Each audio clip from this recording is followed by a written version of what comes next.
Adventurous cutter rock, एक डूबी हुई खतरनाक चट्टान, एक डूबी हुई खतरनाक चट्टान। देखिए समुद्र के पास आइलैंड एक द्वीप था, क्या था? आइलैंड एक द्वीप था, और उस द्वीप से जब जहाजें जाती थी, पास से जाती थी, उसी द्वीप पर एक क्या था? एक चट्टान थी। क्या था? एक चट्टान। वो क्या थी? वो चट्टान क्या थी? वो चट्टान डूबी हुई थी। क्या थी? डूबी हुई थी। सेकंड रॉक, डूबी हुई चट्टान। सेकंड रॉक, डूबी हुई चट्टान। तो वो डूबी हुई चट्टान थी। रॉक माने चट्टान, रॉक माने चट्टान। हाँ, सेकंड माने रॉक माने चट्टान। तो एक डूबी हुई चट्टान थी। तो मर्चेंट, जो व्यापारी इस समुद्र से अपनी जहाज लेके जाते थे, शिप माने जहाज, पानी की जहाज।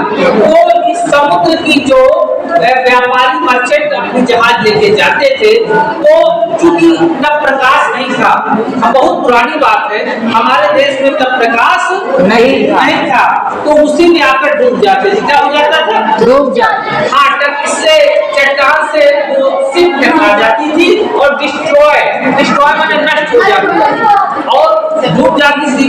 तो वहां पर ये कुछ साधु संत रहते थे। होली माने पवित्र, होली माने मॉन्क माने भिक्षुक। कुछ पवित्र आत्माएं भिक्षुक रहते थे। तो उन लोगों ने विचार किया कि बहुत लोगों की जान मान की हत्या हो जाती है, नुकसान हो जाता है। तो उन्होंने एक बेल, क्या किया? बेल, घंटी। बेल माने वहीं पर एक घंटी को व्यवस्था करके बांध दिया। क्या किया? तो जब यहाँ से हवा चलती थी तो घंटी बजती थी। क्या होती थी? बजती थी, आवाज देती, साउंड करती थी, बेल साउंड करती थी। तो मर्चेंट व्यापारी या कोई भी यात्री जब इधर से जहाज से जाता था तो द्वीप के पास पहुंचता था, तो हवा से घंटी बजा करती थी, उसमें साउंड होती थी, रिंगिंग होती थी। तो चट्टान ही बनी थी, तो वो साइड से मोड़ देता था।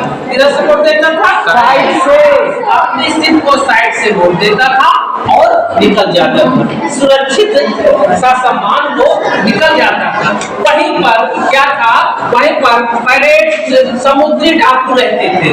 समुद्री डाकू, उनको ये बात अच्छी नहीं लगी। उन्होंने कहा है साधु होके और साधु काम तो अच्छा कर रहे हैं, लेकिन मेरा नुकसान कर रहे हैं, मैं लोगों को लूट नहीं पाता हूँ, लोगों का सामान नहीं लूट पाता हूँ। इसलिए उन लोगों ने क्या किया?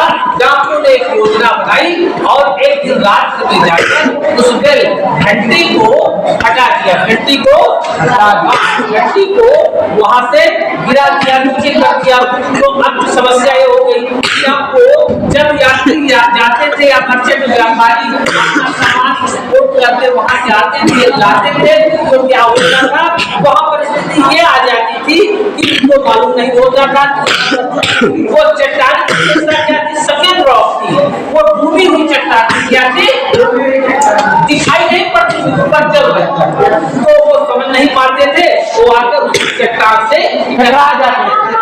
तो ये स्थिति थी। तो वैसे होने लगा और डाकुओं को फिर लाभ होने लगा, वो अपना कार्य करने लगे।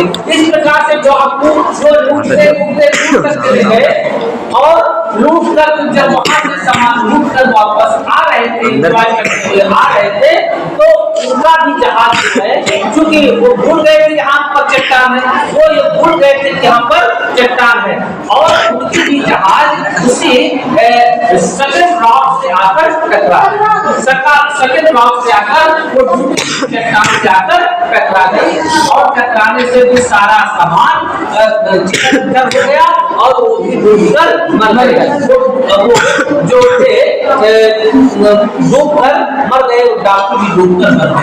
तो इस प्रकार से ये डेंजरस रॉक जो थी वो बहुत खतरनाक थी, ठीक है ना। तो इसका मतलब ये जो जैसा करता है उसको वैसा ही फल मिलता है। उन्होंने व्यापारियों को मरने के लिए, लूटने के लिए ये व्यवस्था की थी, अंत तो बचवा वही आकर उसमें डूब गए, समझे।